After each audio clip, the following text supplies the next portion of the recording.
ఉమ్. మా పరిశుద్ధుడ మా ప్రియ పరలోక తండ్రి, మీకు వందనాలు స్తోత్రాలు యేసయ్యా. హల్లెలూయా రాజా. అయ్యా, మీరే దేవుడు అని ప్రభువా మా జీవితాలకి. మీరే మా ప్రభు అని ప్రభువా నాయన మా జీవితాలకి. మాకు చాలిన దేవుడుగా మీరు ఉన్నారని ప్రభువా మా హృదయాల్లో ఒక లోతైన ప్రభా మర్మాలతో మాతో మాట్లాడి మా దాహాల్ని తీర్చిన దేవా నీకు వందనాలు తండ్రి. ఈ రోజున మాకు ఈ లోకంలో ఏ దాహము లేదు. అన్ని దాహాలు క్రీస్తు ద్వారా తీర్చబడ్డాయి. అందుకనే మా గురంతా కూడా యేసు ప్రభు అయిపోయాడు నాయన. ఇంత గొప్ప కార్యం మీరే మా జీవితాల్లో చేశారు. మాకు డబ్బు మీద వ్యామోహం లేదు. పేరు ప్రఖ్యాతుల మీద మాకు వ్యామోహం లేదు. ప్రభా, మా శరీరాశుల మీద వ్యామోహాలు లేవు నాయన. తండ్రి, మా జీవితాల్ని మీ మీకు అనుగుణంగా మార్చుకున్నందుకు వందనాలు స్తోత్రాలు తండ్రి. ప్రభా, జీవిస్తే నీ కొరకు జీవించాలి, మరణిస్తే మేలు అన్నట్టుగా మా జీవితాల్ని మార్చుతున్న దేవానికి వందనాలు స్తోత్రాలు. ప్రతి దినము నేను చనిపోవుట, నా స్వార్థపూరితమైన జీవితము క్రీస్తునందు చనిపోయి ఉన్నది సిలువలో అనే ఒక గొప్ప మర్మంలో నేను జీవించుట. ఇక నేను కాదు జీవిస్తుంది, క్రీస్తే నాలో జీవిస్తున్నాడు అనే ఒక లోతైన ప్రభా ఆత్మీయ జీవితంలో జీవించడానికి మీరు మాకు ఇచ్చిన గొప్ప ధన్యత బట్టి మీకు వందనాలు స్తోత్రాలు తండ్రి. యేసయ్యా నీకు స్తోత్రాలు. యేసయ్యా నీకు వందనాలు. యేసయ్యా నీకు అందరం ప్రార్థన చేద్దాం. ప్రభుని అడుగుదాం. ప్రభువా నాతో మాట్లాడవా రాజా. యేసయ్యా నాతో మాట్లాడు. తండ్రి దేవా నాతో మాట్లాడు. పరిశుద్ధాత్మ దేవా నా ఆత్మలో వినిపింపచేయి. నా దేవాతి దేవుడు ఏం మాట్లాడుతూ ఉన్నాడో నాతో ఆ మాటల్ని నా ఆత్మలో వినిపింపజేసే పరిశుద్ధాత్మ దేవా మీరే మాతో మాట్లాడమని అడగచ్చు. ఒక మానవుని యొక్క మాటలు వినడానికి మేము రాలేదు గాని మీ మాటలు వినడానికి వచ్చాం ప్రభువా. సహాయం చేయండి నాయనా. పరిశుద్ధాత్మ దేవ మీకే సకల మహిమ ఘనత కీర్తి చెల్లించుకుంటూ యేసు పరిశుద్ధ నామంలో అడుగుచున్నాము తండ్రి. ఆమేన్. ఆమేన్. హల్లెలూయా. మనం 7వ క్లాసులో ఉన్నామండి. ఇప్పుడు దాకా 6 క్లాసులు ఇప్పుడు దాకా మనం విన్నాం. సర్వాంగ కవచం అనే ఒక అంశాన్ని బట్టి మనం ప్రభువుని ఎంతగానో మనం స్తుతించు వారంగా ఉన్నాం. మనం ఘనపరచు వారంగా ఉన్నాం. కృతజ్ఞాస్తుతులు చెల్లించు వారంగా ఉన్నాం. ఆమేన్. హల్లెలూయా. సర్వాంగ కవచం అనేది చాలా ప్రాముఖ్యమైన విషయము, ప్రాముఖ్యమైన అంశము ఇది. ఎందుకు అనంటే మనం ఈ లోకంలో ఉన్నంత కాలం మనం యుద్ధంలో ఉన్నాం. ప్రతి విశ్వాసి ఈ విషయాన్ని అర్థం చేసుకోవాలి. ప్రతి విశ్వాసి, యేసు ప్రభువుని నమ్ముకున్న మీరు, విశ్వాసిగా మారిన మీరు, యేసు ప్రభుని మీ యొక్క ప్రభువుగా, మీ యొక్క రక్షకునిగా స్వీకరించినప్పుడు మీరు ఈ లోకంలో మీరు ఈ లోకంలో యుద్ధంలో ఉన్నారు. ఆమేన్. హల్లెలూయా. యుద్ధ భూమిలో ఉన్నారు అన్నది చాలా వాస్తవిక వాస్తవికమైన విషయం అన్నమాట ఇది. ఆమేన్. హల్లెలూయా. ఒకవేళ మీరు గనక అలర్ట్ గా ఉండకపోతే ఈ రోజున ఏం జరుగుతుందో మనకు తెలియదు. అంటే విపరీతమైన, వ్యతిరేకమైన, మనం అనుకోని విషయాల్లో మనం వెళ్ళాల్సి వస్తుంది. That's why we need to be alert all the time. మనము అలర్ట్ గా ఉండాలన్నమాట. ఆత్మలో ఎప్పుడు కూడా ఒక వాచ్ఫుల్ గా ఉండాలి. మనం నిద్రపోతామేమో కానీ మన ఆత్మ ఎప్పుడు కూడా నిద్రపోదు. ఆత్మ ఎప్పుడు కూడా కళ్ళు తెరిచే ఉంటాయి. ఆత్మీయ కళ్ళు, ఆత్మీయ చెవులు తెరిచే ఉంటాయి. దేవాతి దేవుని స్తుతిస్తూ ఉంటాయి. దేవాతి దేవుని స్తుతిస్తూ ఉంటాడు మన ఆత్మ పురుషుడు. సో అటువంటి ఆత్మను మనలో దేవుడే దేవుడే పంపించాడు.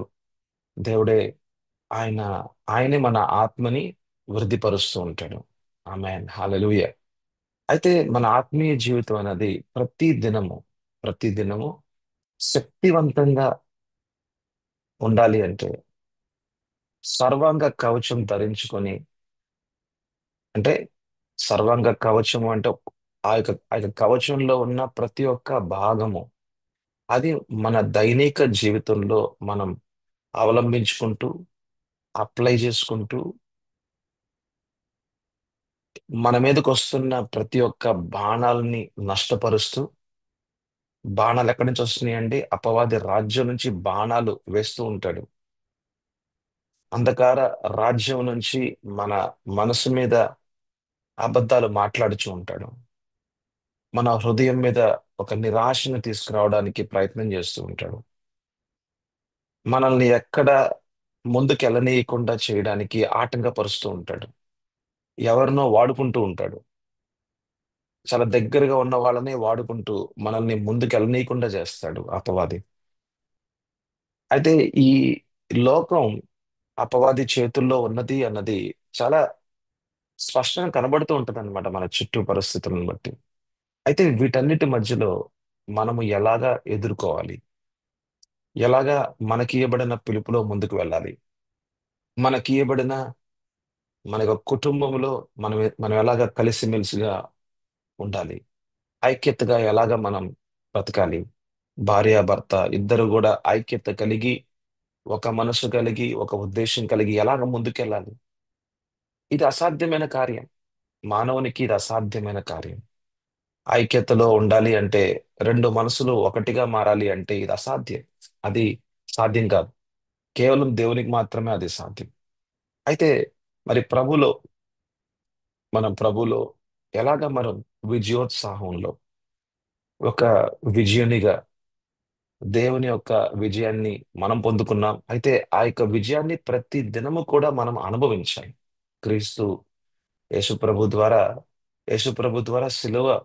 ఆయన యొక్క శిలువ మరణం ద్వారా మనకి ఇవ్వబడిన విజయాన్ని మనం ప్రతిరోజు అనుభవించాలి. అయితే చాలా మంది విశ్వాసుల జీవితాల్లో వాళ్ళ యొక్క వ్యక్తిపరమైన జీవితం కావచ్చు, ఆత్మీయ జీవితం కావచ్చు, వాళ్ళ యొక్క కుటుంబ జీవితం కావచ్చు, వాళ్ళు ఎక్కడ పని చేస్తున్నారో ఆ యొక్క పని స్థలంలో కావచ్చు, సమాజంలో కావచ్చు, వాళ్ళు ఒక సాక్షికరమైన జీవితాన్ని జీవించలేకపోతున్నారు. ఆశ అయితే ఉంది. అయ్యా నేను ఇలా జీవించాలి, నేను అలా జీవించాలి, పరిశుద్ధంగా ఉండాలి, ఎక్కడ కూడా పాపం చేయకూడదు, నీకోసం నేను సాక్షిగా బ్రతకాలి ప్రభు అనేది అనుకుంటారు కానీ వాస్తవికంగా ఒక రియాలిటీలో చూస్తే అలాగా ఉండలేకపోతున్నారు. ఎందుకు అని అంటే లోపల ఆశ అయితే ఉంది కానీ బయట ఉండలేకపోతున్నారు. లోపల ఆశ ఎంతో ఉంటుంది పరిచర్య చేయాలని, కానీ ముందుకు వెళ్ళలేని పరిస్థితి అనమాట. లోపల ఆశ ఎంతో ఉంటదన్నమాట. ప్రభా, నా ద్వారా ఈ కార్యం జరగాలి, ఆ కార్యం జరగాలి సంఘంలో.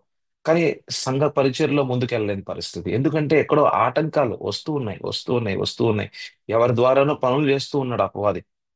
అయితే ఈ ఆటంకాలని అధిగమించడానికి, ఈ ఆటంకాల మీద అపవాది తీసుకొచ్చే ఆటంకాల మీద కావచ్చు, అపవాది వేసే బాణాలు కావచ్చు, వీటి మీద మనం జయం పొందుకోవాలి అంటే గనక సర్వాంగ కవచము అనే ఒక సబ్జెక్ట్, అనే ఒక అంశాన్ని మనం చాలా కూలంకుషంగా మనం అర్థం చేసుకోవాలి. అయితే సర్వాంగ కవచం అన్నది బాహ్యంగా ధరించుకోండి అని పౌలు మాట్లాడుతున్నాడు కానీ, మాట్లాడుతున్న ప్రతి మాట, వాక్యంలో ఉన్న ప్రతి మాట కేవలము శరీరపరమైన మన యొక్క నేత్రాలతో చూడటం కాదు కానీ ఆత్మపరంగా మాత్రమే మనం వాటిని అర్థం చేసుకోగలం. ఎందుకంటే దేవుడు ఆత్మ గనుక ఆయన ఆరాధించువారు ఆత్మతోను, అంటే ఆయన ఆత్మ గనుక ఆయన ద్వారా రాయబడిన ప్రతి మాట కూడా ఆత్మ సంబంధమైన మాటలుగా ఉంటూ ఉన్నాయి. అయితే ఆయన మాటల్ని మనం అర్థం చేసుకోవాలి అంటే గనక మన మనసుకు అనుగుణమైన ఆలోచనలతో మనం ఒకలా ఆలోచించిన, మనకున్న జ్ఞానాన్ని, బుద్ధిని, మన వివేచనని మనం ఉపయోగించుకొని ఏదన్నా అటు ఇటు నాలుగు నాలుగు పుస్తకాలు తీసి ఏదో మనం గూగుల్ చేసి నాలుగు నాలుగు మాటలు చూద్దామని మనం ప్రయత్నం చేసినా మనకి వాక్యంలో ఉన్న మర్మం అయితే మనకు రాదు. ఎందుకంటే వాక్యంలో ఉన్న రహస్యాలు, యేసు ప్రభు ఎవరు అన్నది మనకు తెలియపరిచేది ఎవరు అంటే అది కేవలం పరిశుద్ధాత్మ దేవుడే. వాక్యంలో ఉన్న యేసు ప్రభుని చూపించేది ఎవరంటే పరిశుద్ధాత్మ దేవుడే. అయితే అయితే పరిశుద్ధాత్మ దేవుడు ఎప్పుడైతే మన ఆత్మీయ నేత్రాలకి వాక్యంలో ఉన్న యేసు ప్రభు ఎవరో చూపిస్తారో అప్పుడు మాత్రమే మనకు అర్థమవుతా ఉంటది. వాక్యం ఏమిటో, వాక్యంలో ఉన్న ఆ రహస్యాలు ఏమిటో, యేసు ప్రభు యొక్క జీవితం ఏమిటో, ఆయన మన ఉదాహరణ కలిగిన జీవితం అయింది. ఆయనే మనకు ఉదాహరణ, ఆయనే మనకు మోడల్, ఆయనే మన యొక్క రోల్ మోడల్. ఆయన ఆయన్నే మనం చూసుకుంటూ మనం కొనసాగుతూ ఉన్నాం. మన కళ్ళు ఆయన మీదే ఉన్నాయి, మన విశ్వాసం ఆయనదే. ఆ- ఆయన ద్వారానే మనకు విశ్వాసం వచ్చింది. ఆ విశ్వాసానికి మొదలు, దాన్ని వృద్ధిపరచువాడు, దాన్ని తుదముట్టించువాడు, ఆ యావత్తు కూడా యేసు ప్రభువే. ఆమేన్. అందుకని మన కళ్ళు కేవలం యేసు ప్రభు మీద ఉండాలంటే వాక్యం మీద ఉండాలి. వాక్యంలో ఉన్న యేసు ప్రభుని మనం ప్రతిరోజు కూడా వింటూ ఉండాలి, చూస్తూ ఉండాలి, నేర్చుకుంటూ ఉండాలి. ఆయన ఆయన యొక్క స్వభావంలో మన అంతరంగ జీవితం మారుతూ ఉండాలి. ఆయన యొక్క నామం పేరట ఉన్న శక్తివంతమైన కార్యాలు మన జీవితం ద్వారా జరుగుతూ ఉండాలి. ఆమెన్ చెప్పు. ఆమెన్. హల్లెలూయ. హల్లెలూయ. అలాంటి ఒక యోగ్యమైన, ఉన్నతకరమైన, ఒక విజయముతో కూడిన ఆత్మీయ జీవితంలో నువ్వు నడవాలి అన్నది ఆ దేవుని యొక్క చిత్తం అది. ఆమెన్. ఇది ప్రతి విశ్వాసి జీవితంలో ఉండాలి అన్నది ఇది ప్రభు చిత్తం అది. అయితే మనం ఈ సర్వాంగ కవచాన్ని గురించి మనము ఇప్పటిదాకా ఒక 6 క్లాసులు మనం చూసాం అనమాట. ఇప్పటిదాకా మనం ఒక 6 క్లాసులు చూసాం. ఈ 6 క్లాసుల్లో ఈ 6 క్లాసుల్లో మొట్టమొదటి క్లాస్, నీ దేవుడు సర్వశక్తిమంతుడు. నీ దేవుడు ఇది ఎక్కడి నుంచి మాట్లాడుతున్నాం అంటే, ఈ యొక్క 6 క్లాసులు కూడా మనం ఎఫ్ఎస్సిలో ఒకసారి తిద్దామండి. మనం ఎఫ్ఎస్సిలు 6వ అధ్యాయం మన 10వ వచనం నుంచి ఇప్పటిదాకా మనం ఈ 6 క్లాసులు కూడా మాట్లాడుచు ఉన్నాం. 6 40 నిమిషాలు వేసుకోండి. మనం ఇప్పటిదాకా మాట్లాడుతున్న మాటలన్నిటినీ మనం ఒకే ఒక్క వాక్యం మీద నుంచి మనం మాట్లాడుతూ ఉన్నాం. అదేంటంటే ఎఫెసీయులు 6:10. నేను చదువుతున్నాను. తుదకు ప్రభు యొక్క మహాశక్తిని బట్టి ఆయన యందు బలవంతులై ఉండుడి. సో మొట్టమొదటి మన క్లాస్ చూసింది ఏమిటి అంటే, నీ దేవుడు సర్వశక్తిమంతుడు. దేవాతి దేవుడు ఎంత గొప్ప శక్తిమంతుడో నీకు తెలియకపోతే ఆ శక్తిని నువ్వు అనుభవించలేవు. ఆమేన్. హల్లెలూయ. జస్ట్ ఒక ఉదాహరణ ఏంటంటే ఫోన్. ఒక ఫోన్ నువ్వు కొనుక్కున్నావు. ఈ ఫోన్ ఎలాగ పనిచేస్తుందో నీకు తెలియకపోతే నువ్వు ఆ ఫోన్ ఉపయోగించలేవు. అట్లాగే శక్తివంతమైన జీవితాన్ని జీవించాల్సిందే. ఎందుకంటే అపవాదికి శక్తి ఉంది కదా. అయితే ఆ శక్తి కంటే అపవాది శక్తిమంతుడైతే ఈ లోకంలో, ఈ అతని కంటే, అపవాది శక్తిని కంటే సర్వశక్తిమంతుడైన దేవుడు ఉన్నాడు అని, ఆయన శక్తి ఎంత గొప్పదో నువ్వు గనుక తెలుసుకోకపోతే ఆ శక్తిలో, ఆ యొక్క బలంలో మనము నడవలేము అనేది మనం మొట్టమొదటి ఆ మొట్టమొదటి క్లాస్ లో మనం చూసాం. అయితే రెండో క్లాస్ లో మనం చూసింది ఏమిటి అంటే, రెండో క్లాస్ లో నీవు క్రీస్తులో బలవంతుడివే. నీవు క్రీస్తులో బలవంతుడివే. బలహీనుడిగా ఉన్నాను అనుకుంటే అదే బలహీనతల్ని అపవాది వాడుకొని నిన్ను అక్కడే పడేస్తా ఉంటాడు. అక్కడే నువ్వు పడిపోతూ ఉంటావు. ముందుకెళ్ళలేని పరిస్థితి అనమాట. ఒకవేళ నీ కళ్ళు బలహీనంగా ఉన్నాయా? అయ్యో నా కళ్ళు బలహీనంగా ఉన్నాయి, బలహీనంగా ఉన్నాయి అంటే మళ్ళీ అక్కడే పడిపోతూ ఉంటావు. అక్కడే ఆ కళ్ళ ఆ కళ్ళతోనే, ఆ నేత్రాలతోనే పాపం చేస్తూ ఉంటావు. ఒకవేళ గనక ఆ సో అట్లాగా బలహీనతలు అనేవి నువ్వు చూసుకుంటూ ఉంటే గనక ఆ బలహీనతల్లోనే ఉంటావు, అక్కడే పాపం చేస్తూ ఉంటావు, అక్కడే ఉంటూ ఉంటావు. అదే బానిసత్వపు జీవితం. అయితే నిన్ను దేవుడు ఆ బలహీనతల నుంచి క్రీస్తునందు నిన్ను బలవంతుడిగా చేశాడు. ఆమేన్. హల్లెలూయా. నీ యొక్క స్థానాన్ని మార్చాడు. నువ్వు పాపివి కాదు, నువ్వు నీతిమంతుడివి. నీ ఆత్మలో అంతకుముందు, అంటే యేసు ప్రభుని నమ్ముకోక ముందు, విశ్వసించక ముందు నీ ఆత్మలో మరణం ఉంది. కానీ యేసుప్రభుని నమ్మిన తర్వాత నీ ఆత్మలో జీవం వచ్చింది.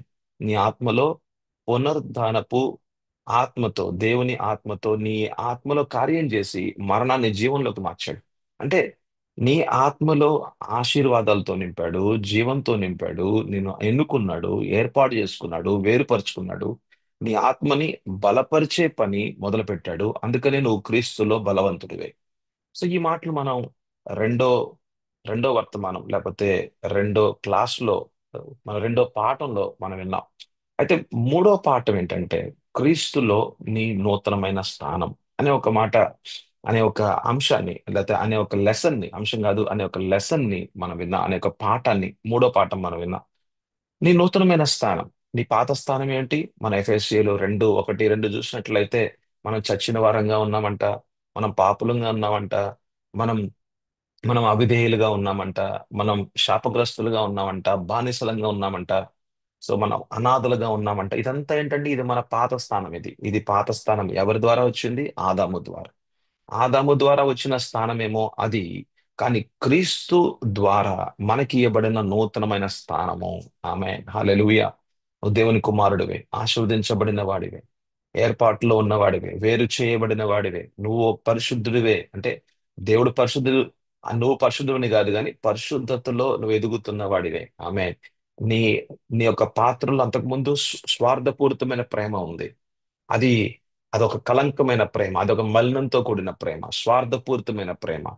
ఏదైనా నాకు వస్తుందా, నేను ప్రేమిస్తే గనక అనే ఒక స్వార్థం ఉంటది. కానీ ఇప్పుడు నీ యొక్క పాత్రలో నిస్వార్థమైన ప్రేమతో నింపుతున్నాడంట. ఆయన చిత్తం ఏంటో నీకు బయలుపరుస్తున్నాడంట. నిన్ను ఆయన ఆత్మలో ముద్ర వేసి ఈ ఈ నా కుమారుడు అని ఆయన ఆయన సొత్తుగా మార్చుకున్నాడంట. ఆమేన్, హల్లెలూయా. చూసారా? అంటే నీ యొక్క నూతనమైన స్థానం ఏమిటో నీకు తెలియాలి. నీకు నూతనమైన స్థానం ఏంటో నీకు తెలిస్తే గనుక ఆ స్థానం నుంచి నువ్వు ఆ స్థానం నుంచి నువ్వు నువ్వు పని చేయడం మొదలు పెట్టాలా. ఆమేన్, హల్లెలూయా. అంతకుముందు నువ్వు అంతకుముందు నువ్వు మున్సిపల్ కార్పొరేషన్ లో ఒక ఒక శానిటరీ ఇన్స్పెక్టర్ గా పనిచేసావు. ఇప్పుడు మున్సిపల్ కమిషనర్ అయిపోయావు. అంతకుముందు శానిటరీ ఇన్స్పెక్టరే, అంతకుముందు శానిటరీ సూపర్వైజరే నువ్వు. ఆ, అంతవరకు సూపర్వైజ్ చేస్తా ఉంటావు. కానీ ఇప్పుడు ఒక కమిషనర్ పోస్ట్కి వచ్చావు. మున్సిపల్ కమిషనర్ అయ్యావు నువ్వు. సో పోస్ట్ మారిపోయింది, నీ యొక్క స్థానం మారిపోయింది. నీ స్థానం మారిపోయింది. నీ యొక్క స్థానం ఏంటో తెలుసా? దేవుని ప్రతినిధి. దేవుని ప్రతినిధితో ఉన్న స్థానం. నువ్వు దేవుని పక్షాన నుంచున్న వాడివిగా ఉన్నావు. దేవుడు ఎవరో నీ ద్వారా ప్రకటించుకునే ఒక యోగ్యమైన స్థానంలో దేవుడు నిలబెట్టాడు నిన్ను. సో అటువంటి గొప్ప స్థానంలో దేవుడు నిలబెట్టాడు. ఇప్పుడు నువ్వు మున్సిపల్ కమిషనర్, నువ్వు ఒక శానిటరీ ఇన్స్పెక్టర్ కాదు, లేకపోతే ఒక సూపర్వైజర్ కాదు, లేకపోతే ఒక వర్కర్ కాదు. నువ్వు మున్సిపల్ కార్పొరేషన్ లో నువ్వు ఒక మున్సిపల్ కమిషనర్. నువ్వు చూసారా? స్థానం మారిపోయింది. స్థానం మారిపోతే నీ అధికారం మారిపోద్ది. అంతకు ముందు నువ్వు ఒక సైన్ పెడితే ఏదో ఒక 10 మంది మీద ఎఫెక్ట్ ఉంటుంది, 10 మంది మీద ప్రభావితం ఉంటుంది. కానీ ఈ రోజున మున్సిపల్ కమిషనర్ గా నువ్వు ఒక సైన్ పెట్టావంటే ఆ యావత్తు మున్సిపాలిటీకి, ఆ యావత్తు ఆ యొక్క పట్టణానికే ఒక ఒక ప్రభావితం చేసే ఒక విషయంగా ఉంటది. అంటే ఆత్మలో ఏంటండి? ఆత్మలో ర్యాంకింగ్స్ ఉన్నాయి అన్నమాట. ఆత్మలో ఏమున్నాయి? ఆత్మలో ర్యాంకింగ్ ఉంది, ఆత్మలో స్టేజెస్ ఉన్నాయి, ఆత్మలో ఆత్మీయ జీవితంలో ఒక ఒక పొజిషన్స్ మారుతున్నాయి. అంటే స్థానాలు మారుతున్నాయి. అర్థం చేసుకోవాలి. మనం అంతకు ముందు స్థానంలోనే ఉండి నువ్వు నువ్వు ఆ, నేను నేను నేను ఒక పెద్ద పని చేస్తానంటే అది కుదరదు. నీ యొక్క స్థానం నువ్వు తీసుకోవాలి. నేను ఎక్కడో శానిటరీ ఇన్స్పెక్టర్ గా ఉండి మున్సిపల్ కార్పొరేషన్ లో మున్సిపల్ కమిషనర్ పని చేస్తానంటే కుదరదు. అట్లా కాదు. నీ యొక్క స్థానం ఏంటో, నీకు ఈ దేవుడు ఏదైతే గనక స్థానం ఇచ్చాడో, నిన్ను పాస్టర్ గా పెట్టాడా, అయితే ఆ స్థానం తీసుకో. అసిస్టెంట్ పాస్టర్ గా పెట్టాడా, ఆ స్థానం తీసుకో నువ్వు. నేను ఒక నేను ఒక సంఘంలో ఎల్డర్ గా పెట్టాడా, ఆ స్థానం తీసుకో. ఎస్, నువ్వు దేవుని కుమారుడివే. నీ అంతరంగ జీవితంలో నువ్వు నువ్వు నువ్వు ఎటువంటి ఆత్మీయ జీవితంగా దేవుడు నిలబెట్టాడో అది నువ్వు తెలుసుకోవాలి. అదైతే అందరికీ సమానమే, ప్రతి విశ్వాసికి సమానమే. అయితే ఇది కూడా చెప్తున్నాను. అయితే సంఘంలో నిన్ను దేవుడు ఏ స్థానంలో పెట్టాడో ఆ స్థానాన్ని నువ్వు అర్థం చేసుకోవాలి. నువ్వు అర్థం చేసుకుంటే గానీ దాని ప్రకారంగా కార్యాలు జరగవు. ఇప్పుడు మున్సిపల్ కమిషనర్ పని మున్సిపల్ కమిషనర్ చేస్తాడు, శానిటరీ ఇన్స్పెక్టర్ పని శానిటరీ పని ఇన్స్పెక్టర్ పని చేస్తాడు. అంతేగాని శానిటరీ ఇన్స్పెక్టర్ వచ్చి నేను మున్సిపల్ కమిషనర్ పని చేస్తానంటే కుదరదు కదా. నువ్వు పాపంలో ఉండి, బానిసత్వంలోనే ఉండి నువ్వు విశ్వాసిగా నేను అధికారం చెలాయిస్తానంటే కుదరదు అది. నీ యొక్క విశ్వాసపు అధికారం, నీ యొక్క నువ్వు విశ్వాసవే, యేసు ప్రభు నమ్ముకున్న వాడివే. అయితే నీకు ఇవ్వబడిన అధికారాన్ని నువ్వు వాడాలి అంటే గనక నీ స్థానాన్ని నువ్వు అర్థం చేసుకోవాలి. ఆ స్థానం నుంచే నువ్వు అధికారాన్ని నువ్వు వాడగలుగుతావు అన్నమాట. Amen, hallelujah. You can exercise the authority when you have taken the rightful position what God has given to you. Amen, hallelujah. దేవాతి దేవుడు నీ జీవితంలో ఏ స్థానంలో అయితే నేను నిలబెట్టాడో ఆ స్థానంలో నువ్వు ఉంటేనే నీ మీదున్న అధికారం, నీకు ఇవ్వబడిన అధికారాన్ని నువ్వు ఉపయోగించగలవు. ఆమేన్, హల్లెలూయా. సో ఆ విషయాన్ని మనం మూడో మూడో ఆ, క్లాస్ లో మనం చూసాం. అయితే 4వ క్లాస్ లో మనం చూసింది ఏంటంటే నీ పరమ తండ్రి నిన్ను ఎలాగా చూస్తున్నాడో నీకు తెలుసా? ఇది చాలా ప్రాముఖ్యమైన విషయం ఇది. నీ దేవాది దేవుడు, నీ తండ్రిని దేవుడు నిన్ను ఎలా చూస్తున్నాడు, నిన్ను ఎలా చూస్తున్నాడు అనేది నువ్వు తెలుసుకోవాలి. ఒకవేళ నువ్వు తెలుసుకోపోతే గనుక నీ మీద ఒక చిత్రం ఉంటదన్నమాట. అంటే నీ మీదే నువ్వు ఎన్ని సంవత్సరాలు నీ మీద ఆలోచించ ఆలోచింపజేసుకుంటూ ఉన్నావు కదా. నేను ఒక నేను ఒక మూర్ఖుడిని అనుకున్నావేమో, నేను ఒక పాపిని అనుకున్నావేమో. ఎందుకు నా జీవితంలో ఎప్పుడు కూడా ఫెయిల్యూర్ ఫెయిల్యూర్ ఫెయిల్యూర్ ఎందుకు ఉంటా ఉంటుంది, ఫెయిల్ అయిపోతా ఉంటాను. ఏంటో నా జీవితం ముందుకెళ్ళదు, ఏంటో నా జీవితంలో శాపం ఉందా, ఏంది అసలు నా జీవితం అంతా కూడా అంత గజిబిజిగా ఉంటా ఉంది. ఇది చూడండి, ఇది మీ పట్ల ఉన్న ఒక ఒక ఒక చిత్రం అన్నమాట. జనాలు కూడా చెప్తుంటారు అనమాట మీ మీద. జనాలు కూడా చెప్తుంటారు, ఇగో నీ జీవితం అది ఒక వ్యర్థమైన జీవితం, ఏం పెద్దగా ఏమి ఉపయోగం లేని జీవితం అని చెప్పి జనాలు కూడా చెప్తుంటారు, ఇంట్లో వాళ్ళే చెప్తుంటారు అనమాట. సో వాళ్ళ వైపు నుంచి ఒక చిత్రం, నీ వైపు నుంచి ఒక చిత్రం. సో ఈ యొక్క చిత్రాలతో ఏంటంటే దేవుడిని నేను ఎలా చూస్తున్నాడో నువ్వు అర్థం చేసుకోవాలి. ఆమె దేవుడిని ఎలా చూస్తున్నాడో తెలుసా?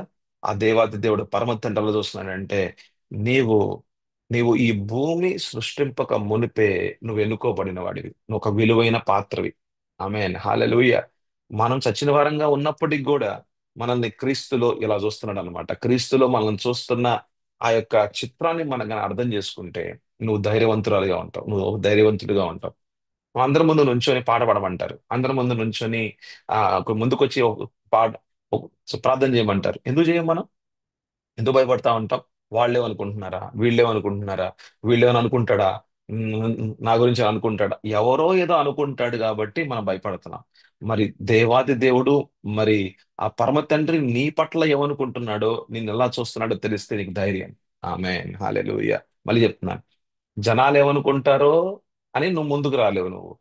అతను ఏమనుకుంటాడు, ఏమేమనుకుంటది, నేను వస్తే గనక, నేను పాటలు పాడితే గనక, నేను ఏమైనా వాక్యం చెప్తే, లేకపోతే నేనేమన్నా ఒక చిన్న మాటలు చెప్తే, సాక్ష్యం చెప్తే వాళ్ళు ఏమనుకుంటారు, వీళ్ళు ఏమనుకుంటారు, వాళ్ళు ఏమనుకుంటారు, వీళ్ళు ఏమనుకుంటారు అన్నప్పుడు భయపడుతున్నావు నువ్వు. మరి దేవాతి దేవుడు పరమైన మన పరమ తండ్రి నిన్నెలాగా చూస్తున్నాడో, నీ గురించి ఏమనుకుంటున్నాడో నువ్వు తెలుసుకుంటే గనక నీకు ధైర్యమే. ఎందుకంటే దేవాది దేవుని నుంచి భయం రాదు, దేవాది దేవుని నుంచి ధైర్యం వస్తుంది. ఆమేన్, హల్లెలూయా.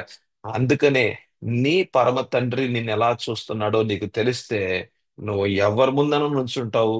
ముందు ఒక ఎంపీ ఉన్నా, ఎమ్మెల్యే ఉన్నా, ఒక కలెక్టర్ ఉన్నా, లేకపోతే ఎవరున్నా సరే, ఎంత పెద్దవాళ్ళు ఈ లోకంలో వాళ్ళకున్న స్థానాల్లో పెద్దవాళ్ళు ఉన్నా సరే, నీ ధైర్యం నీదే, నీ స్థానం నీదే. నువ్వు వాళ్ళకంటే మిన్నగా దేవుడిని నిలబెట్టుకున్నాడు. ఆమె హల్లెలూయా. వాళ్ళు ఈ లోకంలో రాజులైతే నువ్వు ఈ లోకంలో రాజులకే రాజు నువ్వు. ఆమె హల్లెలూయా. నీ మీద రాజు, నీ మీద ప్రభుత్వాన్ని చలాయించేదేమో రాజాది రాజు యేసు ప్రభు అయితే. ఆమె హల్లెలూయా. ఈ లోకంలో రాజులు ఉంటే, ఎమ్మెల్యేలు, ఎంపీలు, కలెక్టర్లు, ఎస్పీలు ఉంటే వాళ్ళ మీద రాజ్యం చలాయించే ఆ యొక్క ప్రభుత్వంలో నిన్ను దేవుడు నిలబెట్టుకున్నాడు. ఆమెన్, హల్లెలూయా. హల్లెలూయా. అందుకని నువ్వు ఎవరి ముందు కూడా భయపడాల్సిన అవసరం లేదు. ఎవరైనా సరే, అమ్మ ముందుకు వచ్చి ఏదైనా పాట పాడమ్మా, వచ్చి వచ్చి ప్రార్థన చేయమంటే ధైర్యంగా ముందుకు వస్తాం. ఎవరేమనుకుంటే నాకెందుకు, నా దేవుడు ఏమనుకుంటున్నాడు, నా తండ్రి ఏమనుకుంటున్నాడు, నా పట్ల ఏమి సాక్ష్యం చెప్తున్నాడో ఆయన, నా గురించి ఏమి, ఆయన ఆలోచనలు ఎలా ఉన్నాయి, నన్ను ఎలా చూస్తున్నాడో. చాలా ప్రాముఖ్యమైన విషయం, చాలా ప్రాముఖ్యమైన విషయం మనం 4వ పాఠంలో మనం విన్నాం. అయితే 5వ పాఠంలో మనం చూసింది ఏమిటంటే, నీవు కూడా దేవుని కుమారుడివే. ఆమేన్, హల్లెలూయా. నీవు కూడా దేవుని కుమారుడివే. నీవు కూడా అంటే అంటే యేసు ప్రభు కుమారుడు అనమాట. యేసు ప్రభు కుమారుడు అయితే నువ్వు కూడా కుమారుడివే. ఆమేన్, హల్లెలూయా. ఆయన నీ యొక్క బిగ్ బ్రదర్.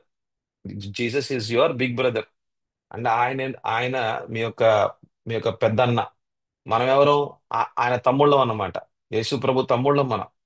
ఆయన యొక్క కుటుంబం అంటే ఆయన ఆయన కుమారుడైతే మనం కూడా కుమారులమే. కానీ కానీ ఆయన కింద ఉన్న వాళ్ళం, లేకపోతే ఆయనకు అధీనులుగా ఉన్నవాళ్ళం. మ్- మనం కూడా మనం కూడా కుటుంబీకులమే. ఆ యొక్క తండ్రి, ఒకే ఒక తండ్రికి మనం కూడా కుటుంబీకులమే. ఒకే ఒక తండ్రి. ఏ తండ్రికి, ఏ తండ్రి అయితే గనక యేసు ప్రభు తండ్రి, యేసు ప్రభుకి ఏ తండ్రి అయితే ఉన్నాడో మనకు కూడా అదే తండ్రి ఉన్నాడు. ఆమెన్ చెప్పు. ఆమెన్, హల్లెలూయా. హల్లెలూయా. అంటే ఏంటి? అంటే ఏంటంటే దేవాది దేవుడు, ఆ తండ్రిని దేవుడు యేసు ప్రభు జీవితంలో ఏదైతే గనక చేశాడో అలాగే మన జీవితాల్లో కూడా చేస్తాడు. ఆమేన్, హల్లెలూయా. తండ్రి అయిన దేవుడు యేసు ప్రభుని ఎంతగా ప్రేమించాడో అదే ప్రేమతో మనల్ని కూడా ప్రేమిస్తున్నాడు. ఇవన్నీ దేనికండి? ఇవన్నీ కూడా మనం వింటుంది దేనికి? మనకున్న అంశం ఏంటంటే సర్వాంగ కవచం. సర్వాంగ కవచము ధరించుకోవటము అనేది మాత్రమే కాదు మన మనకి ఒక ప్రాముఖ్యమైన విషయం. సర్వాంగ కవచం ధరించుకొని ప్రతిరోజు ఆ కవచంలో ఉన్న భాగాల్ని అవలంబించుకుంటూ, అప్లై చేసుకుంటూ, ప్రతి విషయంలో, సన్నివేశంలో, ప్రతి క్షణము వాటిని అప్లై చేసుకుంటూ ముందుకెళ్ళాలి అంటే గనక, అపవాది మీద జయం పొందుకుంటూ, లోకం మీద జయం పొందుకుంటూ, శరీరాశుల మీద జయం పొందుకుంటూ, దేవుని యొక్క పిలుపులో ముందుకెళ్ళాలి అంటే మన అంతరంగ జీవితాన్ని కూడా సరి చేసుకోవాలి. ఆమేన్, హల్లెలూయా. మన అంతరంగ జీవితాన్ని కూడా సరి చేసుకోవాలి. అంతరంగ జీవితం ఎప్పుడైతే సరి అవుతుందో ఇక బాహ్య జీవితం కూడా సరిగ్గా ఉంటది అనమాట. అందుకనే ప్రియుడా నువ్వు ఆత్మలో వర్ధిల్లుచున్న కూడా చాలా మంచిగా రాశారు అన్నమాట. చూడండి ఎంత గొప్ప మర్మం అది. ప్రియుడా నువ్వు ఆత్మలో వర్ధిల్లుచున్న కొలది నువ్వు అన్ని విషయంలో సౌఖ్యంగా వర్ధిల్లుతావు. ఆమేన్ హల్లెలూయా. అంటే ఆత్మీయ జీవితం అన్నది చాలా ప్రాముఖ్యమైన జీవితం. ఆత్మీయ జీవితంలో గనక నువ్వు ఒక స్థిరత్వంలో గనక ఉంటే నీ యావత్తు జీవితంలో నీ యొక్క వ్యక్తిపరంగా, నీ ఆత్మీయ జీవితంలో, నీ కుటుంబ జీవితంలో, నువ్వు ఎక్కడైతే పని చేస్తున్నావో, నీకు సమాజ జీవితంలో, సంఘపు జీవితాల్లో అన్ని విషయాల్లో నువ్వు ఒక స్థిరత్వంగా ఉంటావు అనమాట. అంటే దేవునికి ఒక సాక్ష్యకరంగా ఉంటావు నువ్వు. ఆమె హల్లెలూయా. సో ఆ విషయాన్ని మనం 5వ పాఠంలో మనం చూసాం అనమాట. అయితే ఆరో పాఠంలో ఆరో పాఠంలో మనం చూసింది ఏంటంటే దేవుని శక్తిలో ప్రతిరోజు ఎలాగ నడవచ్చు. మరి శక్తివంతంగా నడవాలి కదా. మరి శక్తివంతంగా నడవపోతే గనక మరి అపవాది మీద జయం ఎలా పొందుకుంటూ ఉంటాం. ఇది ఒక రోజు జరిగే పని కాదు కదా. ఇదేదో ఒక రోజు దేవుని శక్తిని పొందుకున్నాం, అన్ని భాషలు ఏదో మాట్లాడాం, ఏదో మాట్లాడకపోయినా ఏదో కొన్ని మాటలు ఏదో మాట్లాడాం అని అంటే అన్ని భాషలు మనం మాట్లాడం, కానీ ఎవరో మాట్లాడుతుంది విని మనం కూడా ఏదో ఏదో నాలుగు మాటలు అట్లా వేస్తూ ఉంటాం అనమాట. సో అనుకుంటా ఉండొచ్చేమో మనం కూడా శక్తిగా నడవచ్చు అని. మనం శక్తివంతంగా నడవాలి అంటే మటుకు ఉద్దేశం కలిగి ఉండాలి. ఆమేన్ హల్లెలూయా. ఉద్దేశం లేకుండా శక్తి లేదు, ఇది అర్థం చేసుకోవాలి. Where there is no purpose there is no power.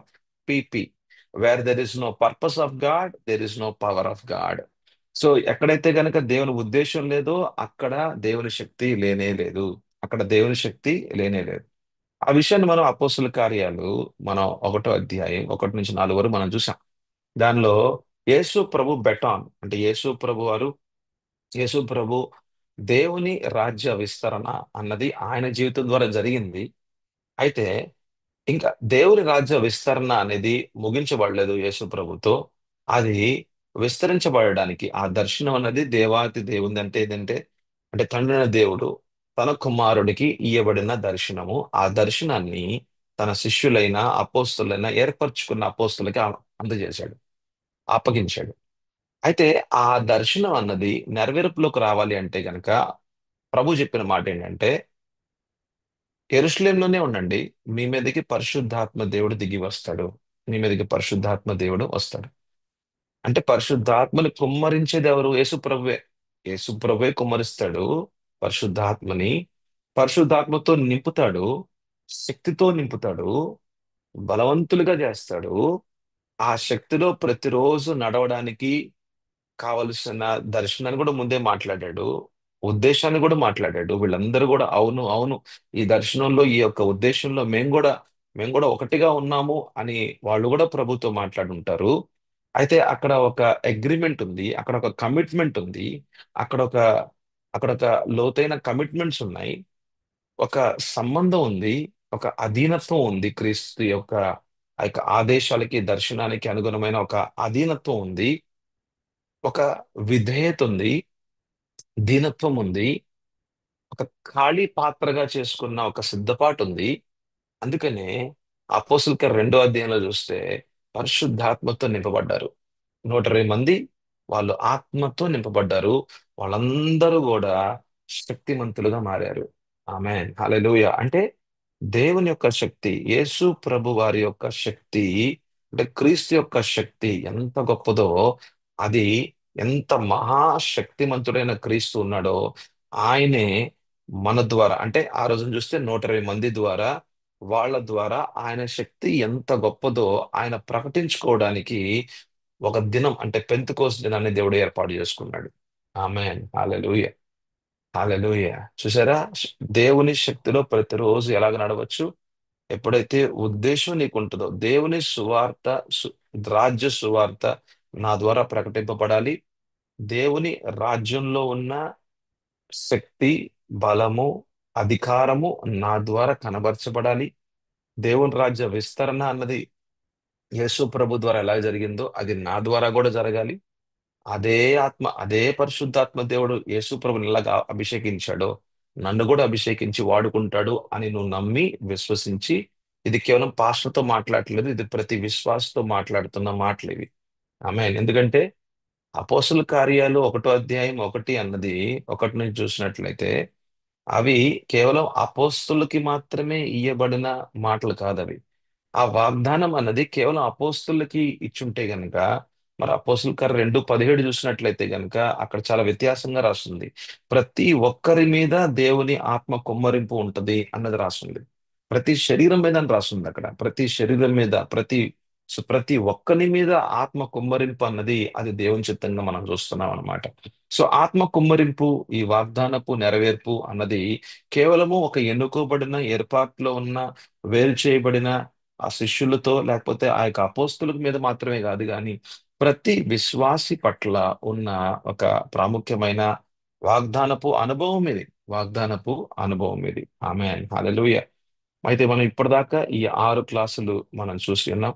ఇప్పటిదాకా మనం చూసిన ఈ యొక్క వాక్య భాగాల్లో 6 విషయాలు, ఆరు ఆరు క్లాసులు మనం ఇప్పటిదాకా విన్నాం. ఈరోజు మనం 7వ క్లాస్లోకి వెళ్తున్నాం. ఈరోజు మనం 7వ క్లాస్లోకి వెళ్తున్నాం. అయితే మన యొక్క వాక్య భాగం మనం చూస్తుంది ఎక్కడి నుంచి అంటే ఎఫెసీయులు 6:10 నుంచే మనం చూస్తా ఉన్నాం. మరి చదువుతున్నాను. తుదకు ప్రభు యొక్క మహాశక్తిని బట్టి ఆయన యందు బలవంతులై ఉండుడి. ఇది వినడానికి బాగుంది కానీ అనుభవంలో మనం చూడాలి అంటే, అనుభవపూర్వకంగా మనం దీన్ని అనుభవిస్తూ ఉండాలి అంటే మటుకు పరిశుద్ధాత్మ బాప్తిజము అన్నది చాలా ప్రాముఖ్యమైన విషయం. పరిశుద్ధాత్మ బాప్తిజము లేకుండా మనలో అంటే విశ్వాస జీవితంలో పరిశుద్ధాత్మ బాప్తిజం అనుభవం అనేది లేకుండా ఇటువంటి శక్తివంతమైన, బలోపేతమైన లేకపోతే బలవంతులుగా ఉండే జీవితాన్ని విశ్వాసి జీవించలేడు, అనుభవించలేడు. అయితే ఈ యొక్క పరిశుద్ధాత్మ బాప్తిజము అనే ఒక అనుభవము, ఒక ఆత్మీయ అనుభవం, ఇట్స్ ఎ స్పిరిచువల్ ఎక్స్పీరియన్స్. ఈ ఆత్మీయ అనుభవం అన్నది చాలా ప్రాముఖ్యమైన అనుభవం. చాలా ప్రాముఖ్యమైన ఒక ఆత్మీయ అనుభవం ఇది. ఈ అనుభవాన్ని ప్రతి విశ్వాసి కూడా అనుభవించాలి. మనం ఎప్పుడైతే క్రీస్తులో మనం ఎప్పుడైతే క్రీస్తులో మనము వచ్చి ఉన్నామో, అంటే క్రీస్తు మనం నమ్ముకుని ఉన్నామో, మన ఆత్మలో మన ఆత్మలో పరిశుద్ధాత్మ దేవుడు వచ్చి ఉన్నాడు. ఆ పరిశుద్ధాత్మ దేవుడు మన ఆత్మీయ అవసరతల్ని తీర్చి మన దాహాల్ని తీర్చి మన దాహాల్ని తీర్చి మనల్ని తృప్తిపరిచాడు. ఆమేన్ హల్లెలూయా. కొన్ని వాక్య భాగాల్ని మనం ఈరోజు చూద్దాం. ఇప్పుడు నేను ఏదైతే స్టేట్మెంట్ చెప్పానో ఆ స్టేట్మెంట్ కి అనుగుణంగా కొన్ని వాక్య భాగాలు మనం తీద్దాం. ఈ వాక్య భాగాలకి అనుగుణంగా కొన్ని మర్మాలని మనం అర్థం చేసుకుందాం. యోహాను 1వ అధ్యాయాన్ని తీయండి. యోహాను 1వ అధ్యాయం. ఈ వాక్య భాగాలు చాలా ప్రాముఖ్యమైన వాక్య భాగాలమ్మా. తప్పకుండా ఈ వాక్య భాగాల్ని మీరు తీయాల్సిందే. మీరు వీటిని చదవాల్సిందే, నేర్చుకోవాల్సిందే. యోహాను 1వ అధ్యాయం. యోహాను 1వ అధ్యాయం 29వ వచనాన్ని మనం చూద్దాం. మరువాడు యోహాను యేసు తన యొద్దకు రాగా చూచి, ఇదిగో లోక పాపమునకు మోసుకొని పోవు దేవుని గొర్రెపిల్ల అని. చూసారా? ఇక్కడ మెస్సయ అంటే ఎవరు? యేసు ప్రభు యొక్క కార్యాలు ఎలా ఉన్నాయి? ఆయన ఈ లోకానికి వచ్చింది ఏ కార్యం చేయడానికి అన్నది ఇక్కడ మనం చూస్తున్నాం.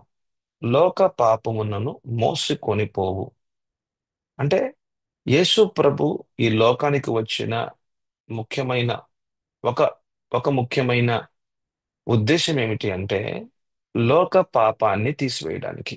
లోక పాపాలని లోక పాపాన్ని తీసివేయడానికి. లోకంలో మీరున్నారు, నేనున్నాను. మన పాపాలని, లోకంలో జనాలు ఉన్నారు, యావత్తు మానవ జాతి ఉంది.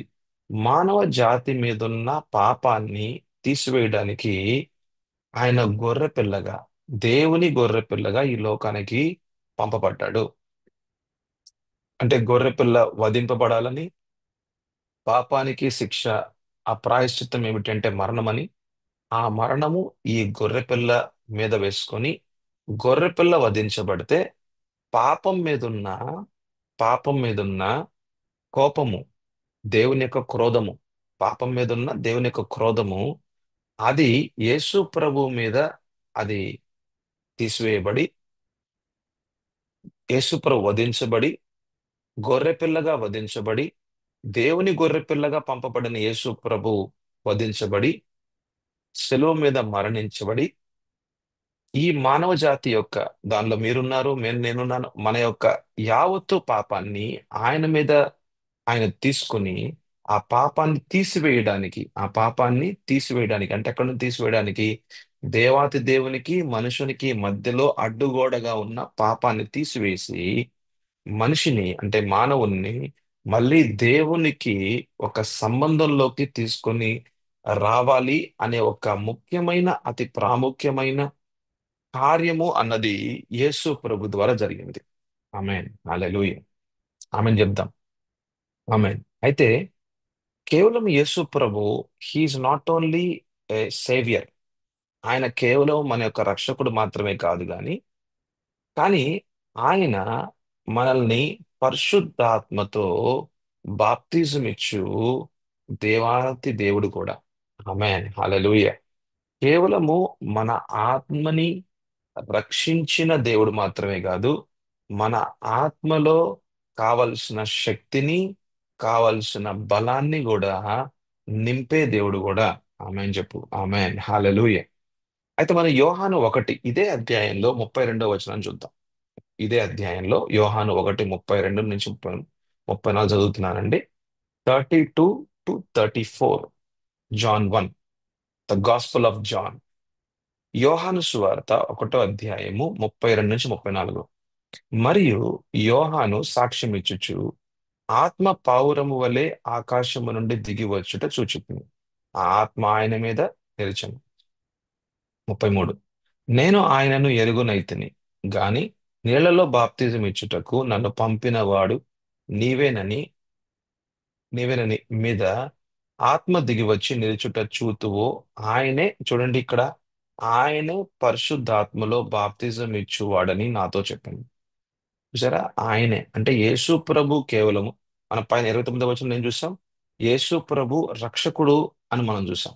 కానీ ఇక్కడ చూడండి 33 వచనంలో, యేసు ప్రభు కేవలము నీ ఆత్మని రక్షించుకున్న దేవుడు మాత్రమే కాదు. ఆత్మ రక్షించుకోవటం అంటే ఆత్మలో మరణం ఉంది. ఎలాగా? పాపము చేయటం ద్వారా, ఆదాము పాపము చేయటం ద్వారా ఆత్మలో మరణం వచ్చింది. అయితే ఆత్మలో మరణించటం అంటే ఏంటి? ఆత్మలో మరణించటం అంటే దేవుని ఆత్మ వెళ్ళిపోవుట. ఆత్మలో నుంచి దేవుని ఆత్మ వెళ్ళిపోవుట. మనకు తెలుసు, ఆదికాండం 2వ అధ్యాయంలో మనం చూస్తాం. అయితే 7వ వచనంలో మనం చూస్తాం, దేవుడు మట్టిని ఒక ఆకారముగా చేసి నాసిక రంధ్రాల్లో ఆయన ఆత్మని ఊదగా, మానవుడు అంటే ఆ యొక్క ఆకారము జీవాత్మాయను, అంటే జీవం వచ్చిందనమాట. దేవుని ఆత్మ ఊదగా జీవం వచ్చింది. అయితే మనిషి యొక్క ఆత్మలో దేవుని ఆత్మ ఉంది. ఆయన ఊదాడు కదా, దేవాదేవుడు ఊదాడు కదా. ఊదినప్పుడు ద బ్రెత్ ఆఫ్ గాడ్, అంటే ద రూహా of God, the breath of God, దేవుని యొక్క శ్వాస, దేవుని యొక్క శ్వాస, దేవుని యొక్క ఆత్మతో ఆయన ఊదినప్పుడు మరి మానవుడు జీవాత్మగా మారాడు. జీవముతో నింపబడ్డాడు. జీవం వచ్చిందంట మట్టిలో నుంచే. ఆ మట్టి అనేదేమో మరణానికి సాదృశ్యంగా ఉంటే, మరణంలో నుంచి జీవం వచ్చింది. అయితే అయితే ఆత్మలో జీవం వచ్చింది. ఆత్మలో జీవం వచ్చింది. ఇక్కడ కూడా మనం చూసినట్లయితే ఆత్మలో, అక్కడ మనం ఆదికాండం 2:7 చూసినట్లయితే జీవాత్మతో ఆ దేవుడు అంటే ఆ యొక్క మానవుని యొక్క ఆ యొక్క ఆకారాన్ని, ఆ యొక్క మట్టితో చేసిన ఆకారాన్ని జీవాత్మగా దేవుడు మార్చాడు. అయితే ఆదికాండం 2:17 ఏం రాస్తుందంటే, ఎప్పుడైతే నేనిస్తున్న ఆజ్ఞను గనక ఉల్లంఘిస్తే, ఆదాము విను, నేనిస్తున్న ఆజ్ఞను గనక ఉల్లంఘిస్తే నువ్వు నిశ్చయముగా మరణిస్తావు అని చెప్పాడు. అలాగే మనం ఇంకొంచెం ముందుకెళ్ళి ఆదికాండం 3:6 చూస్తే, హవ్వ ఎప్పుడైతే కనుక దేవుని యొక్క ఆజ్ఞను ఉల్లంఘించిందో, ఆదాము కూడా ఉల్లంఘించాడు 3:6. ఇక వాళ్ళు నగ్నము అన్నది, వాళ్ళ యొక్క నగ్నత అనేది కనబడుతూ ఉంది. అంటే ఇంకా వాళ్ళల్లో వాళ్ళ ఆత్మలో ఉన్న ఎప్పుడైతే పాపం చేశారో వాళ్ళ ఆత్మలో ఉన్న దేవుని యొక్క ఆత్మ వెడలిపోయింది. ఎప్పుడైతే దేవుని ఆత్మ వెళ్ళిపోయిందో, వాళ్ళ ఆత్మ అంటే ఆ మనిషిలో ఉన్న ఆత్మ చనిపోయింది. చనిపోవుట అంటే ఇక ఇక దేవునితో ఆ సంబంధం అన్నది, ఆత్మలో సంబంధం అన్నది లేకుండా అయిపోయింది. ఆత్మలో సంబంధం అన్నది లేకుండా అయిపోయింది. మహిమను కూడా పోగొట్టుకున్నారు. అందుకని మన రోమీయులు 3:23 చూసినట్లయితే అందరూ పాపం చేశారు, దేవుని మహిమను దూరపరుచుకున్నారు. అందరూ పాపం చేశారు, దేవుని మహిమను దూరపరుచుకున్నారు. ఎవరు నీతిమంతుడు కాదన్నది, ఎవరు నీతిమంతుడు కాదు, ఎవరు దేవుని మహిమతో వారు నడవట్లేదు, దేవుని మహిమని వాళ్ళు దూరపరుచుకున్నారు, యావత్తు మానవ జాతి దూరపరుచుకుంది, అందరూ పాపం చేశారు అన్నది రోమీయులు 3:23లో మనం చూస్తాం. అయితే ఈ యొక్క పాపము యావత్తు కూడా తీసివేయడానికి, మానవుని యొక్క మానవుని మీద ఉన్న పాపము, మానవునిలో ఉన్న మానవ మానవుడి మీద ఉన్న పాపము, మానవునిలో ఉన్న ఈ ఆత్మ సంబంధమైన మరణము తీసివేయడానికి, ఆత్మ సంబంధమైన మరణాన్ని తీసివేయడానికి యేసు ప్రభు వారు ఈ లోకానికి వచ్చారు. ఆయన సిలువలో చనిపోయి పాపం ఆ పాపం యొక్క ప్రాయశ్చిత్తమైన యొక్క మరణాన్ని ఆయన మీద వేసుకొని ఆయన రక్షకుడిగా మన జీవితాన్ని ఆయన రక్షించుకున్నాడు. అయితే రక్షించుకోవటం అంటే ఏంటంటే ఆత్మలో నూతన జన్మ అనుభవాన్ని తీసుకొచ్చాడు. ఆమె హల్లెలూయ. అందుకని మనం యోహాను 1 ఇదే అధ్యాయంలో, యోహాను 1 మన 12 చూసినట్లయితే, ఎంతమంది అయితే 12-13 చాలా ప్రాముఖ్యమైన వాక్య భాగం, ఇంతకుముందు కూడా నేను చూపించాను ఈ వాక్య భాగం, ఒకసారి చూద్దాం. యోహాను 1:12-13. తన్ను ఎందరు అంగీకరించిరో వారికి అందరికి, ఎంతమంది యేసు ప్రభుని తన రక్షకునిగా, రక్షకునిగా అంటే ఏంటంటే ప్రభువుగా రక్షకునిగా స్వీకరించారో, ఎంతమంది అయితే అంగీకరించారో వారందరికీ అంట. దానిలో దానిలో నువ్వు నేను, లేకపోతే మీరు నేను మాత్రమే కాదు, కానీ ఈ లోకంలో ఎంతమంది అయితే యేసు ప్రభుని నా రక్షకుడు, నా నా దేవుడు, నా ప్రభువు, నా రాజు అని ఎంతమంది అయితే అంగీకరించారో, ఎంతమంది అయితే స్వీకరించారో వారందరికీ అంట, వారందరి మీద ఎవరు పనిచేశారంటే, అనగా తన నామమందు విశ్వాసం ఉంచిన వారి అందరికీ దేవుని పిల్లలగుటకు ఆయన అధికారం అనుగ్రహించను. ఆయనంటే ఆయనంటే తండ్రి అయిన దేవుడు అధికారం ఇచ్చాడంట. అంటే తన ఆత్మలో, అంటే వీరి యొక్క ఆత్మలో కార్యం జరిగింది. ఏం జరిగింది అనేది మన 13లో మనం చూస్తాం. యోహాను 1:13. వారు దేవుని వలన పుట్టిన వారే గాని రక్తము వలనైనను శరీరేచ్ఛల వలనైనను మనుష్యేచ్ఛల వలనైనను పుట్టినవారు కాదు. అంటే పుట్టటము అంటే నూతన జన్మ అన్నమాట. అంటే అంతకుముందు అటువంటి అటువంటి జీవం లేదు, కానీ ఇప్పుడైతే జీవం వచ్చింది. అంతకుముందు మరణం ఉంది ఆత్మలో, ఇప్పుడు జీవం వచ్చింది. ఎలా వచ్చిందంటే యేసు ప్రభు నమ్ముకొనుట ద్వారా, దేవాతి దేవుడు తన ఆత్మ ద్వారా, అంటే పునరుద్ధానపు ఆత్మ ద్వారా, ఆత్మలో, అంటే మనిషి యొక్క ఆత్మలో ఎలాగైతే ఆదాము పాపము చేసి ఆత్మలో మరణం తెచ్చుకున్నాడో, కానీ యేసుక్రీస్తు ద్వారా జీవం వచ్చింది. ఆమేన్ హల్లెలూయా. ఆత్మలో జీవం వచ్చింది. ఆత్మలో జీవం రావటం అంటే ఏంటి? ఆత్మలో జీవం రావటం, ఇవన్నీ మనం తెలుసుకోవాలండి. ఇవన్నీ మనం తెలుసుకోవాలి. ఎందుకంటే అపవాది అన్నది ఆత్మ. అపవాది అన్నది ఆత్మ. దేవుడు కూడా ఆత్మే. దేవుడు కూడా ఆత్మే. మనం కూడా ఆత్మలే. We are also spirit. God is spirit. I'm also spirit. Demon is also a spirit. ఇదంతా కూడా ఆత్మలోకం అన్నమాట. ఇదంతా ఆత్మలోకమే. మనం ఈ లోకంలో ఉన్నామే గాని మనం ఈ లోకంలో ఉన్నామే గాని మనం శరీరపరంగా ఉన్నాం అంతే. కానీ మన మన అన్ని కూడా ఎక్కడెక్కడ ఏమేం జరగాలో మన జీవితంలో గాని, మన కుటుంబంలో గాని, మనకి ఇవ్వబడిన పరిచర్లో గాని, లేకపోతే సంఘ పరిచర్య గాని, దేవుని రాజ్య విస్తరణ గాని, ఇదంతా కూడా ఆత్మలోకంలో జరుగుతున్న విషయాలే. ఆత్మలోకంలో ఎలాగుందో విషయం, అలాగ మనం భూలోకంలో చూస్తాం. భూలోకంలో ముందు మనం చూడం, ముందు మనం ఆత్మలోకంలో చూస్తూ ఉంటాం. ఆత్మలోకంలో జరుగుతున్న విషయాలే మనం భూలోకంలో మనం చూస్తూ ఉంటాం. So that is a reality. మనం వీఆర్ ఏ స్పిరిట్. మనం ఆత్మలం మనం. That is the reality. మనం ఆత్మలం మనం. ఎందుకనంటే నూతన జన్మ పొందుకున్న ప్రతి ఒక్కడు కూడా ఒక ఆత్మే. అంటే ఆత్మ అంటే జీవాత్మతో, మళ్ళీ మళ్ళీ ఎక్కడి నుంచో మనం మాట్లాడుతున్నాం, ఆది కాండం 2:7.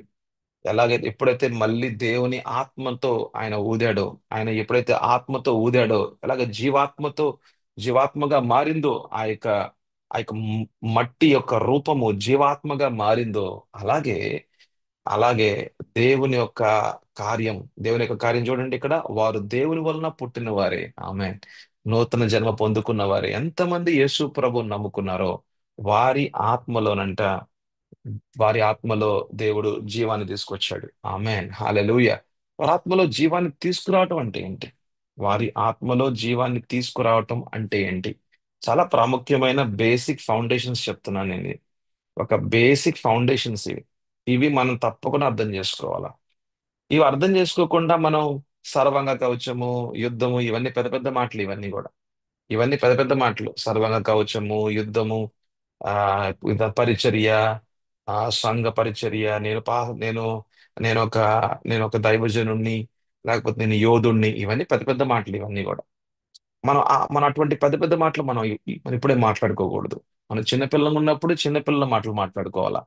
మనం పెద్దగా కొంచెం మారుతున్నప్పుడు పెద్ద పెద్ద మాటలు మనం మాట్లాడుకుంటాం అనమాట. అందుకని మనం ఫ్రమ్ ద బేసిక్స్ అనమాట. మేము from the basics we should understand.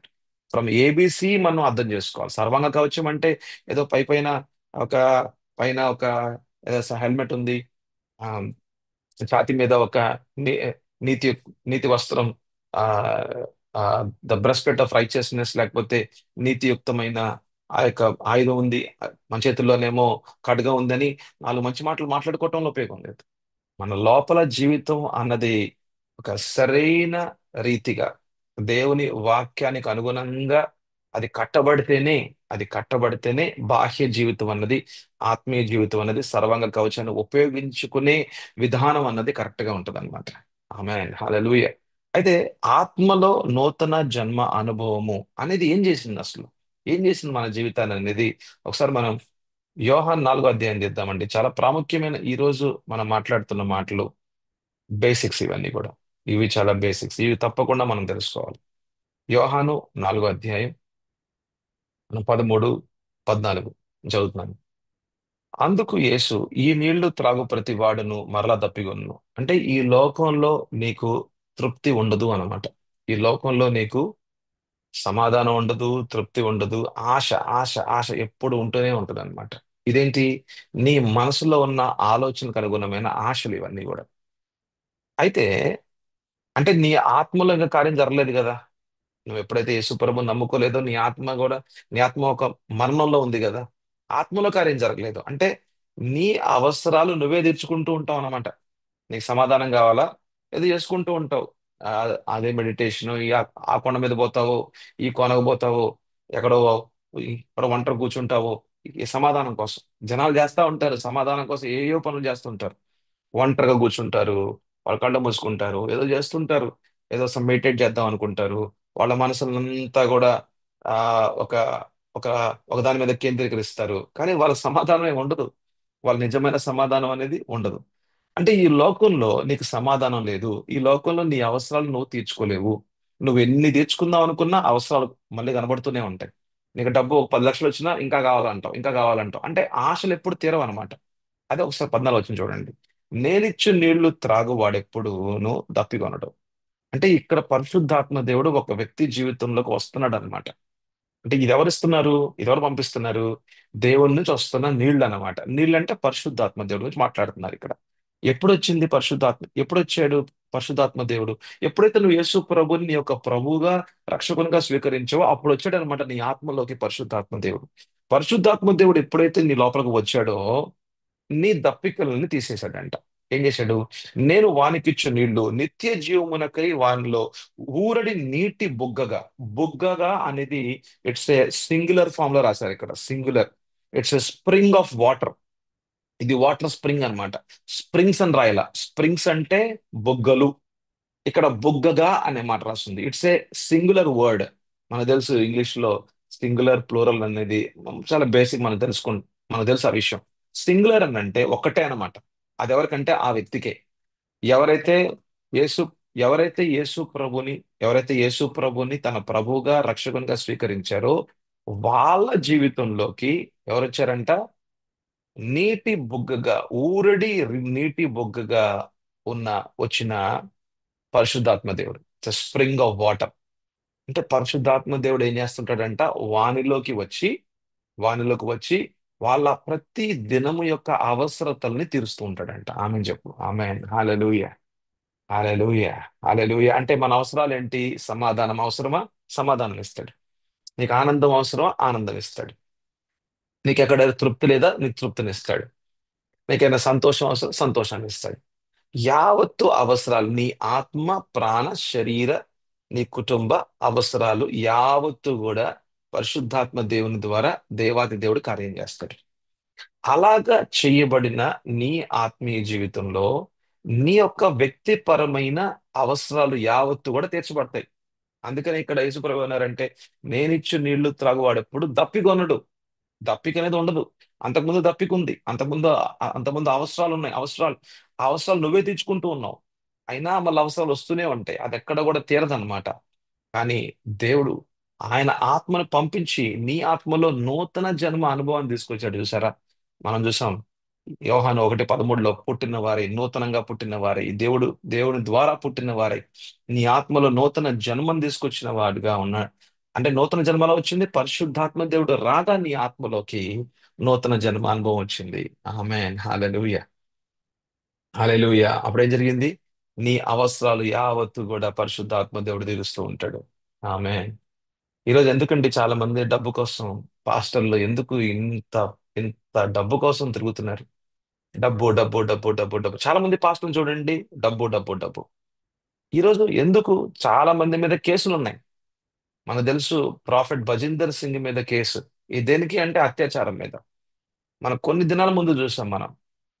మనం జాన్ జబరాజ్ అనే ఒక ఆ, గొప్ప దైవజనుడు, అతని మీద కూడా కేసు ఉంది. అతని మీద కూడా అత్యాచారం మీద కేసు పెట్టారు. ఎందుకంటే ఈ రోజున చాలా మంది ఇటువంటి మంచి మంచి దైవజనులు, దేవుడు గొప్పగా వాడుకుంటున్న దైవజనుల మీద ఎందుకండి ఈ కేసులు? ఎందుకండి ఈ విషయాలు? ఎందుకు లోకం ముందు మన మన యొక్క గొప్ప దేవుణ్ణి మనం మన కింద తీసుకొస్తున్నాం? దేనికంటే ఇలాగా అంటే ఆయన అపకీర్తి తీసుకొస్తున్నాం దేనికి అని అంటే, ఎక్కడో ఆశలు ఇంకా నెరవేర్చబడలేదు. ఎక్కడో ఆశ, శరీరాశ, శరీరాశలు, నేత్రాశ, జీవపు డంబము. ఈ రోజున ఈ మూడు విషయాలు చాలా మంది సేవకుల్లో చూస్తున్నాం. చాలా చాలా ఒక చాలా బాధాకరమైన స్టేట్మెంట్ ఇది. గొప్ప గొప్ప దైవజనులు అనుకుంటున్నాం కానీ ఈ బేసిక్ ఇష్యూస్ లో, బేసిక్ ఫౌండేషన్, ఇటువంటి ఫౌండేషన్ లో కూడా మన వాళ్ళ జీవితాల్ని మనం చూడలేకపోతున్నాం. మంచి మంచి పాటలు పాడుతున్నారు, మంచి మంచి వాక్యాలు చెప్తున్నారు, గొప్పగా గిఫ్ట్స్ లో మూవ్ అవుతున్నారు. దేవుని యొక్క ఆత్మ వరాలు ఆత్మ వరాల్లో మూవ్ అవుతున్నారు. పేర్లు మాట్లాడతారు, పేర్లు చెప్తారు, అద్భుతాలు చేస్తారు. అయితే చూసినట్లయితే ఎక్కడో ఆ ఆశ ఇంకా ఎక్కడో వాళ్ళకి ఇంకా తృప్తి పరచబడలేదు. కానీ యేసుప్రభు ఏమన్నారు? నేను ఇచ్చే నీళ్లు త్రాగువాడు ఎప్పుడు దప్పికొనడు. నేను వానికి ఇచ్చే నీళ్లు నిత్య జీవనకి వానిలో ఊరడు నిండు బొగ్గగా ఉండవని. అంటే ఇంకా దప్పికొనడు అనమాట. ఇంకా దప్పికొండదు. ఎందుకండి మనకు పేరు? ఎందుకండి పేరు కావాలి? ఈరోజు యూట్యూబ్ చూస్తే వ్యూస్ కావాలంటాడు. వ్యూస్ కావాలి, తర్వాత సబ్స్క్రైబర్లు కావాలంటారు. మీడియాకి వెళ్ళామంటే గనక మన మీద లైమ్ లైట్ ఉండాలంటారు. పేరు కావాలి, పేరు కావాలి, ప్రఖ్యాతులు కావాలి. పేర్లు అట్లా అలా అని చెప్పి యూట్యూబ్ వాడుకోవద్దని కాదు. యూట్యూబ్ వాడుకోవాలి, మీడియాని వాడుకోవాలి, కానీ పేరు కోసం కాదు. దేవుని మహిమ కోసం, దేవుని మహిమ కోసం వాడుకోవాలి. ఈరోజు పేరు కోసం, ఒక ప్రఖ్యాతి కోసం, డబ్బు కోసం, శరీరాశల కోసం, నేమ్, ఫేమ్, మనీ, సెక్స్ అనేది ఈ నాలుగు విషయాలు ఈ రోజున ఇంకా విశ్వాసి జీవితంలో ఒక విజయం లేదు వాటి మీద. దైవజనుడు అనేవాడి జీవితంలో కూడా దీని మీద విజయం లేదు. అందుకని అపవాది బలహీనతల్ని వాడుకొని నష్టపరుచుకుంటున్నాడు. ఆ బలహీనతలు వాడుకొని పాపంలో పడేస్తున్నాడు. సాక్ష్యాన్ని పోగొట్టేలాగా చేస్తున్నాడు. ఉప్పు నిస్సారం అయితే గనక మనిషి యొక్క అంటే మానవుల యొక్క కాళ్ళ క్రింద ఉండే ఉప్పుగా మార్చుకుంటున్నాడు. ఉప్పు నిస్సారం అంటే ఒక వ్యక్తి యొక్క సాక్ష్యం పోతే ఇంకంతే సంగతులు. ఇంకా ఇంకా ఆ వ్యక్తి ఎంత మాట్లాడినా సరే మనం ఇంకా ఇంకా వాళ్ళ మాట వినాల్సిన అవసరం మనకు లేదనమాట. అటువంటి జీవితంగా మన జీవితాలు ఉంటూ ఉన్నాయి. సో అయితే చూడండి, మన దేవుని శక్తిలో మనం ప్రతిరోజు నడవాలి అంటే కొన్ని మూల ఉపదేశాలు మనం నేర్చుకోవాలి. ఇంకా నేర్చుకుందాం రేపు. సమయం చాలా ఎక్కువ అవుతా ఉంది. ఇంకా రేపు నేర్చుకుందాం. ఇంకా మూల ఉపదేశం, ఇవన్నీ కూడా ఫౌండేషన్స్.